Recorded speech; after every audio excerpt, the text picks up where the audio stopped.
पास कोई चीज है, मिसाल के तौर पर ये रेक्टेंगल है, ठीक है। इस रेक्टेंगल की जो इसकी लेंथ है, लेंथ हम ये कहेंगे 5 मीटर है और इसकी जो विड्थ है वो है 2 मीटर, ठीक है। तो इसका जो टोटल एरिया है वो कितना होगा, या यूं आप मान लीजिए कि ये हमारे पास एक स्केलर स्क्वायर है तो इसका 2 मीटर है ये यहाँ पर। तो इसका एरिया क्या होगा, एरिया आपको पता है कि हम लेते हैं एक्स स्क्वायर। एक्स स्क्वायर क्या होता है, ये एक्स शो करता है लेंथ ऑफ दी साइड्स को, ठीक है, ये तमाम लेंथ है।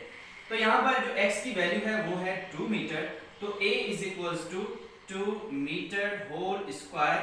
तो a इज इक्वल्स टू, जिसको हम यूं लिख सकते हैं 2 मीटर मल्टीप्लाई बाय 2 मीटर। तो हम क्या कर रहे हैं, सिंपल अरिथमेटिक रूल अप्लाई कर रहे हैं, तो हमें एरिया मिल जाएगा 4 स्क्वायर मीटर, ठीक है। तो हमने क्या किया, कुछ भी नहीं किया, हमने सिंपल एक अरिथमेटिक रूल अप्लाई किया है। तो ये थी कैलकुलेशन, स्केलर्स की इस तरह से मल्टीप्लिकेशन, सब्ट्रैक्शन, डिवीजन भी इस तरह की हुआ करती है। तो बात करेंगे हम वेक्टर्स की। तो वेक्टर को जो रिप्रेजेंट किया जाता है, वेक्टर को हमेशा याद रखिएगा, वेक्टर कैसे रिप्रेजेंट होते हैं भाई, वेक्टर को हम लेटर से डिनोट करते हैं।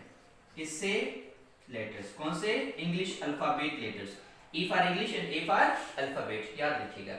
लेकिन कैसे, और इन लेटर्स के हेड पर, याद रखिएगा, लेटर्स के हेड पर हम एरो पुट किया करते हैं। क्या करते हैं, एरो पुट किया करते हैं। और लेटर जो है वो हमें मैग्नीट्यूड बताता है और एरो जो है उसकी हमें डायरेक्शन बताया करती है।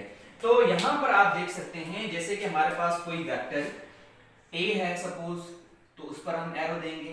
वेक्टर b है तो b के ऊपर एरो देंगे। वेक्टर c है तो c के ऊपर एरो देंगे, अप टू z तक।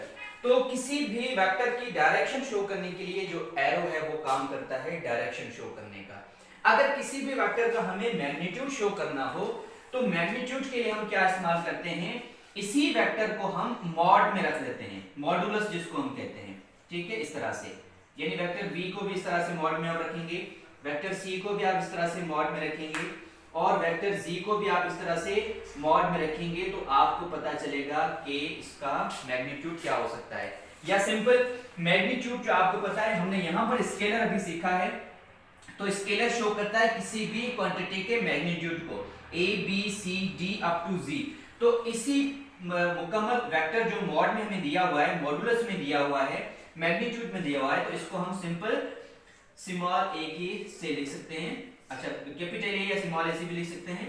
और ये b हो गया, ये सिंपल c है और ये सिंपल z हो गया आपके पास, ठीक है। तो याद रखिएगा। अच्छा, दूसरी रिप्रेजेंटेशन ये है कि वेक्टर को डिनोट किया जाता है किसी भी लेटर के ऊपर हम जब एरो देते हैं तो वेक्टर को शो करता है। मगर आप जो है इसी वेक्टर को समटाइम कैपिटल यानी बोल्ड फेस लेटर से भी शो कर सकते हैं। किससे, बोल्ड फेस लेटर। अब बोल्ड फेस लेटर कैसे होता है, जैसे कि अगर मैं a लिखूं तो a को यहां पर शेड कर दूंगा मैं, इसका जो फेस है वो बोल्ड कर दूंगा, तो ये बोल्ड फेस शो करता है वेक्टर को। अब यहां पर आपको एरो देने की जरूरत नहीं है, ठीक है, ये बोल्ड फेस ही शो करता है कि आपका वेक्टर है, सही है। इसी तरह से आप b को शेड कर दें, ठीक है, तो b भी यहां पर शो करता है कि ये एक वेक्टर है, तो इस पे एरो देने की जरूरत नहीं है। तो सिंपल सा एग्जांपल मैं आपको देता हूं एक्सीलरेशन का। किसका भाई, एक्सीलरेशन का। कि एक्सीलरेशन को हम जो डिनोट करते हैं वो दो तरह से कर सकते हैं एक्सीलरेशन को, ठीक है। आप चाहें तो इस a के ऊपर एरो दें, a के ऊपर एरो दें, या आप चाहें तो इस a को क्या करें, आप इसको बोल्ड फेस कर दें, यानी इसको शेड कर दें आप। तो इस शेडेड पोर्शन को, शेडेड a को हम कहते हैं कि ये एक्सीलरेशन है। बात समझ में आई। तो ये एक्सीलरेशन क्या है, वेक्टर क्वांटिटी है। आपको पता है जब वेलोसिटी डिक्रीज होती है, वेलोसिटी इंक्रीज होती है, तो इस वेलोसिटी पे एक्सीलरेशन पे इफेक्ट आता है। एक्सीलरेशन नेगेटिव होती है या पॉजिटिव होती है, समटाइम एक्सीलरेशन जीरो होती है। तो ये हमारे पास ये वेक्टर क्वांटिटीज हैं। अच्छा, जब इनकी अपनी डायरेक्शन है तो इनकी रिप्रेजेंटेशन, यानी इसकी वेक्टर की रिप्रेजेंटेशन दो तरह की होती है, एक लेटर्स में हुआ करती है, दूसरी ग्राफिकल रिप्रेजेंटेशन।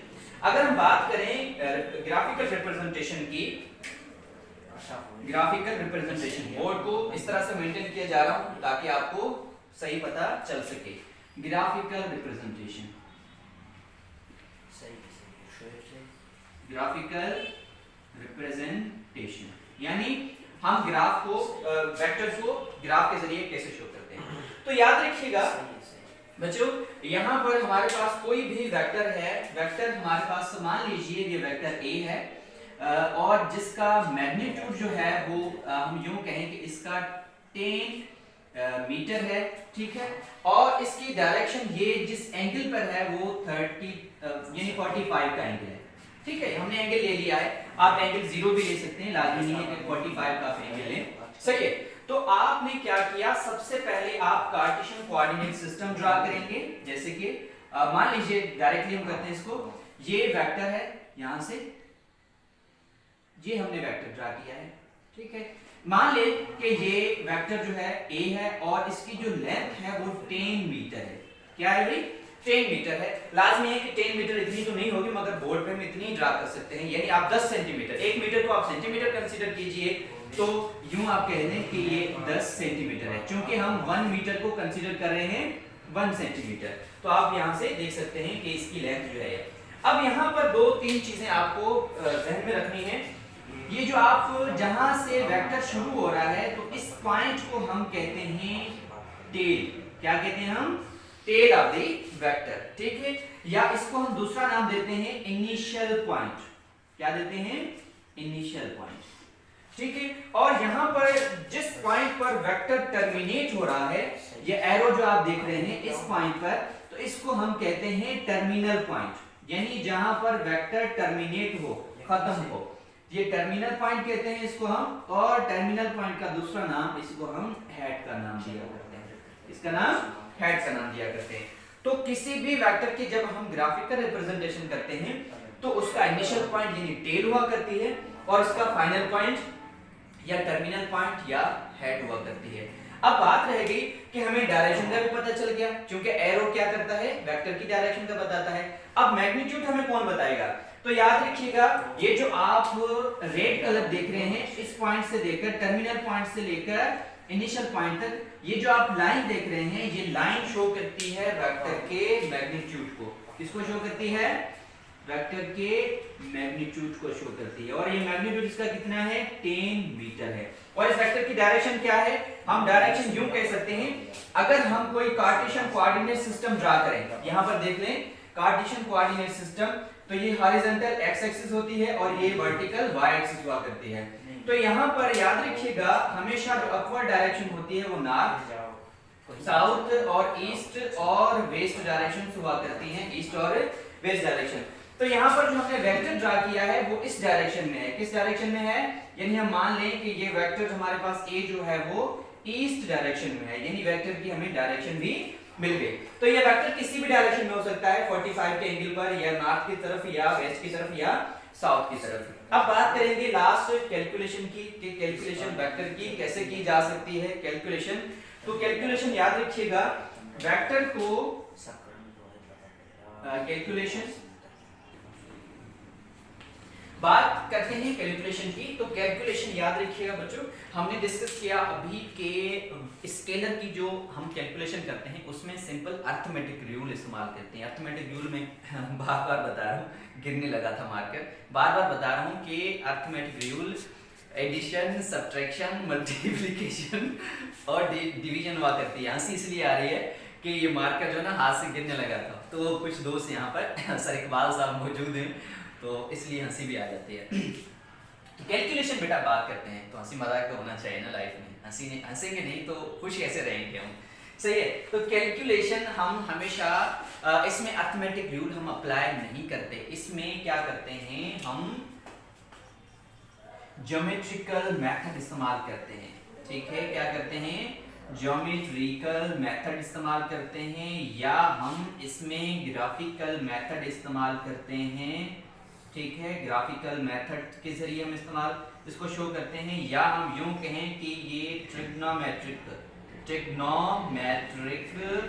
मेथड्स हम इस्तेमाल करते हैं, यानी ये वेक्टर ऐसे हैं जिनको हम अर्थमेटिक रूल से आसानी से नहीं कर सकते, तो उनको हल करने के लिए अर्थमेटिक तो इस्तेमाल होंगे, मगर ग्राफिकल रिप्रेजेंटेशन बहुत ही इंपॉर्टेंट है।